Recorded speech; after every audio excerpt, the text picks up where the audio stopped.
لقد كان في قصصهم عبرة لأولي الألباب.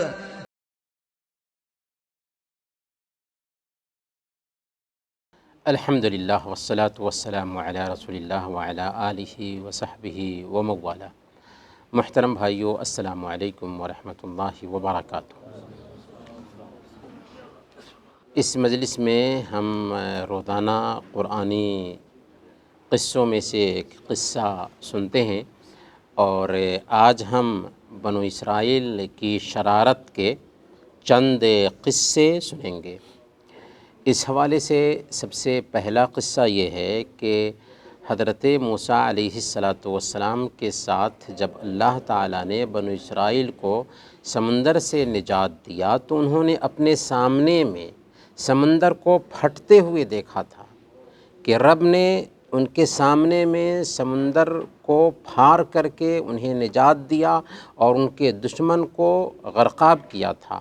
اس کے باوجود بھی جب وہاں سے نکلے اور آگے گئے تو دیکھا کہ کچھ لوگ ہیں جو مورتیوں کی پوجا کرتے ہیں، بتوں کی پوجا کرتے ہیں.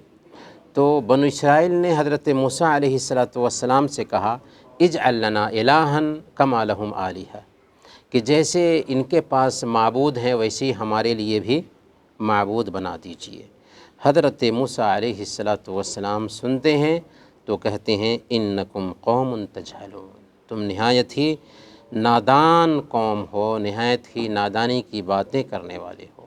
یعنی ابھی انہوں نے اللہ رب العالمین کا معجزہ دیکھا تھا، لیکن بنو اسرائیل کی یہ شرارت تھی.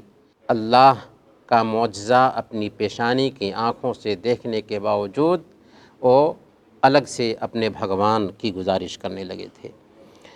حضرت موسیٰ علیہ السلام طور سینا پر 30 دن کے لیے جب گئے تھے، بلکہ اللہ تعالیٰ نے خود ان کو بلایا تھا.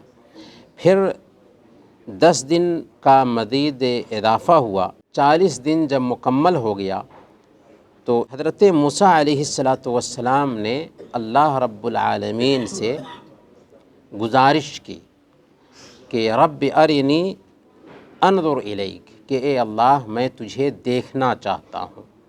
اللہ تعالیٰ نے حضرت موسیٰ علیہ السلام سے کہا کہ لن ترانی، اے موسیٰ تم مجھے نہیں دیکھ سکتے، ہرگز نہیں دیکھ سکتے. اگر تجھے دیکھنے کی خواہش ہی ہے تو اس پہاڑ پہ دیکھو. چنانچہ حضرت موسیٰ علیہ السلام پہاڑ پہ دیکھ رہے تھے. اللہ تعالیٰ نے تجلی فرمائی تو حضرت موسیٰ علیہ السلام بے ہوش ہو کر کے گر پڑے اور پہاڑ ریزہ ہو گیا، ٹکڑا ٹکڑا ہو گیا. اس سے پتہ یہ چلتا ہے کہ اللہ تعالیٰ نے ان آنکھوں میں دنیا کے اندر یہ صلاحیت نہیں رکھی ہے کہ اللہ تعالیٰ کا دیدار کر سکے، لیکن کل قیامت کے دن جنتی جنت میں اللہ رب العالمین کا دیدار کریں گے، اور جنت کی نعمتوں میں سب سے عظیم نعمت اللہ تعالیٰ کا دیدار ہوگا. تیسرے نمبر پر بنو اسرائیل نے کھلے طور پر اللہ تعالیٰ کو دیکھنے کا مطالبہ بھی کیا تھا. حضرت موسیٰ علیہ السلام جب تورات لینے کے لیے گئے تھے تو بنو اسرائیل کے 70 سمجھدار لوگوں کو بھی اپنے ساتھ کیا تھا. یہ اتنے سمجھدار تھے کہ بنو اسرائیل کے عالم سمجھے جاتے تھے. جب کوہ طور پر پہنچے اور اللہ تعالیٰ نے ان سے بات کیا تو انہوں نے دیکھا کہ حضرت موسیٰ علیہ السلام اللہ تعالیٰ سے بات کر رہے ہیں، لیکن اس کے باوجود بھی ان لوگوں نے کہا یا موسیٰ لن نؤمن لک حتی نری اللہ جہرہ، اے موسیٰ کھلے طور پر جب تک کہ ہم اللہ کو دیکھ نہ لیں تب تک کہ ہم آپ پر ایمان لانے والے نہیں ہیں. تب اللہ تعالیٰ نے ان کی شرارت کی وجہ سے ان کے اوپر بجلی گرائی اور 70 کے 70 لوگ اسی وقت مر گئے. حضرت موسیٰ علیہ السلام پریشان ہوئے کہ یہ بنو اسرائیل کے سمجھدار 70 لوگ ہیں، انہوں نے شرارت کی ہے، تو اگر یہ مر جائیں گے تو دوسرے لوگوں کا کیا حال ہوگا. چنانچہ اللہ تعالیٰ نے دوبارہ ان کو زندہ کر دیا. لیکن اس کے اندر بنو اسرائیل کی شرارت کا ایک نمونہ ظاہر ہوتا ہے. بنو اسرائیل کی شرارت کا ایک چوتھا نمونہ یہ ہے کہ حضرت موسیٰ علیہ السلام جب تورات لے کر کے آتے ہیں اور بنو اسرائیل کے سامنے میں تورات پڑھتے ہیں اور تورات پر عمل کرنے کے لیے انہیں تاکید کرتے ہیں، تو وہ کیا کہتے ہیں؟ وہ کہتے ہیں کہ ٹھیک ہے، آپ ہمارے سامنے میں اسے پڑھیے، اگر اس کے احکام آسان ہوں گے تو ہم عمل کریں گے، ورنہ قبول نہیں کریں گے۔ حضرت موسیٰ علیہ السلام نے کہا کہ نہیں، ایسا نہیں چلنے والا ہے، تمہیں تو تورات کے احکام پہ عمل کرنا ہی ہوگا۔ لیکن بنو اسرائیل ضدی قوم تھی، ماننے کے لیے تیار نہ ہوئی، تو اللہ رب العالمین نے کیا کیا؟ اللہ رب العالمین نے باضابطہ ان کے سروں پر پہاڑ کو حکم دیا کہ ان کے سروں پر آ جائے، بدلی کے جیسے چھا جائے۔ چنانچہ پہاڑ ان کے سروں پر آ گیا اور کہا گیا کہ اگر تم تورات کے احکام پر عمل نہیں کرو گے تو پہاڑ تمہارے اوپر گر جائے گا۔ مجبوراً مرتے کیا نہ کرتے، انہوں نے تورات کے احکام پر عمل کرنے کے لیے خود کو راضی کیا۔ ایک پانچویں شرارت یہ تھی کہ حضرت موسیٰ علیہ السلام جب سمندر پار کر کے نکلتے ہیں تو بنو اسرائیل سے کہا کہ دیکھو، بیت المقدس پر عمالقہ جو کافر ہیں، مشرک ہیں، وہ حکومت کر رہے ہیں، ان سے ہم جنگ کرتے ہیں اور بیت المقدس کو پاک کرتے ہیں، وہاں پہ ہم لوگ رہیں گے، اور اللہ کا یہ حکم تھا۔ تو بنو اسرائیل نے کیا کہا؟ فَاذْهَبْ أَنْتَ وَرَبُّكَ فَقَاتِلَا إِنَّا هَاهُنَا قَاعِدُونَ، ہم جانے والے نہیں ہیں، جب تک کہ عمالقہ بیت المقدس پہ حکومت کر رہے ہیں ہم داخل ہونے والے نہیں ہیں، جائیں اپنے رب کے ساتھ آپ جنگ کریں، ہم تو یہیں بیٹھے ہیں۔ پھر کیا ہوا؟ اللہ رب العالمین نے حکم دیا فَإِنَّهَا مُحَرَّمَةٌ عَلَيْهِمْ 40 سَنَةً يَتِيهُونَ فِي الْأَرْضِ، اچھا تو وہ ملک یعنی ملک فلسطین ان کے اوپر 40 سال تک حرام ہے، وہ زمین پر مارے مارے پھریں گے۔ پھر کیا ہوا؟ چنانچہ 40 سال میدان تیہ میں وہ بتاتے ہیں اور کھلی جگہ پر 40 سال تک رہتے ہیں۔ لیکن یہاں پر بھی اللہ رب العالمین نے ان کو ضائع نہیں کیا، ان کو برباد نہیں کیا، بلکہ یہاں پر بھی اللہ تعالیٰ نے نعمتوں پہ نعمتیں اتاری۔ کھلی زمین پر رہتے تھے، اللہ تعالیٰ نے انتظام کیا کیا کہ من و سلوہ اتار دیا تاکہ ان کے کھانے کا انتظام ہو سکے۔ اسی طریقے سے چونکہ بارش ہوتی تھی، دھوپ ہوتی تھی، تو اس کے لیے بدلی کا سایہ کر دیا کہ دھوپ وغیرہ سے بھی ان کی حفاظت ہو سکے۔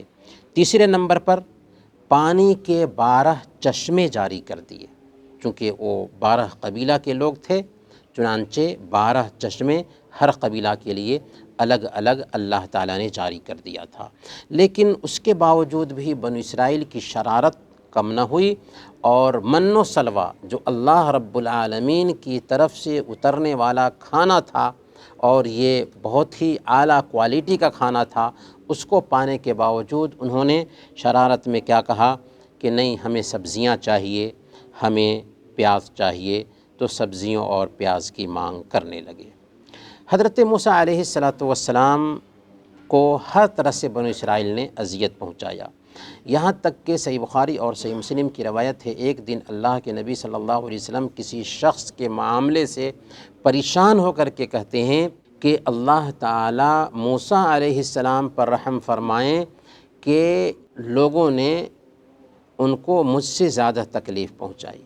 حضرت موسیٰ علیہ السلام شرمیلے انسان تھے، صحیح بخاری کی یہ روایت ہے۔ اللہ کے نبی صلی اللہ علیہ وسلم نے موسیٰ علیہ السلام کا قصہ یہ بیان فرمایا کہ شرم کی وجہ سے، حیا کی وجہ سے وہ سب کے سامنے میں غسل نہیں کرتے تھے۔ تو بنو اسرائیل نے یہ کہنا شروع کیا کہ موسیٰ علیہ السلام ہمارے سامنے میں غسل نہیں کرتے ہیں، تو اس کے پیچھے کوئی وجہ ضرور ہے کہ شاید کوئی عیب ہے ان کے جسم میں جس کی وجہ سے ہمارے سامنے غسل نہیں کرتے ہیں۔ ایک دن حضرت موسیٰ علیہ السلام نے اپنا کپڑا اتارا اور ایک پتھر پہ رکھ دیا اور غسل کرنے لگے۔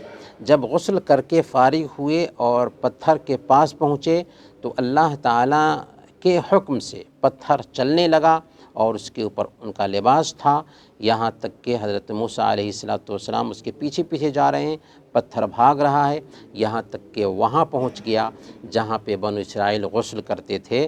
حضرت موسیٰ علیہ السلام کو دیکھا تو دیکھ کر کے سمجھے کہ حضرت موسیٰ علیہ السلام کے اندر کوئی عیب نہیں ہے۔ اللہ تعالیٰ نے سورہ احزاب آیت نمبر 69 میں اسی قصے کی طرف اشارہ کیا ہے، یا ایھا الذین آمنوا لا تکونوا کالذین آذوا موسیٰ، کہ اے ایمان والو ان لوگوں کے جیسے مت بنو جنہوں نے حضرت موسیٰ علیہ السلام کو تکلیف پہنچائی۔ فبرأہ اللہ مما قالوا، چنانچہ اللہ تعالیٰ نے ان کی بنائی ہوئی باتوں سے ان کی براءت فرمائی۔ وَكَانَ عِندَ اللہِ وَجِيهًا، اور وہ اللہ کے نزدیک باعزت تھے۔ وصلی اللہ علی نبینا محمد وعلی آلہ وصحبہ اجمعین۔